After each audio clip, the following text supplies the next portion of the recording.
С пачатку года на тэрыторыі Брэсцкай вобласці ўжо ўзбуджана 80 крымінальных спраў па лінии наркоконтролю. Чарговае затрыманне адбылося ў Пінску. Сотрудниками отделения по наркоконтролю и противодействию торговле людьми Пинского ГУВД в поле зрения попал работник одного из предприятий города Пинска. При обыске у него в квартире был обнаружен героин общим весом 0,15 грамм. С начала года это 7-й случай выявления изъятия героина на территории города Пинска. По нашей информации, героин на Пинщину попадает из Российской Федерации, когда жители Брещины туда отправляются на заработки или с целью туристических поездок.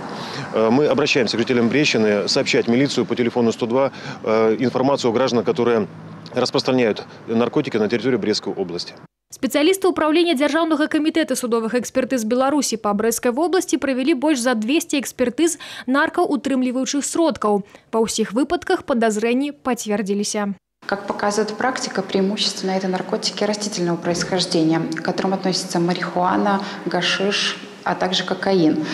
Также в текущем году пинскими экспертами дважды исследовалось опасное наркотическое средство героин. Данное вещество в экспертной практике встречается очень редко. Так, к примеру, в прошлом году пинским экспертам один раз приходилось исследовать данное вещество.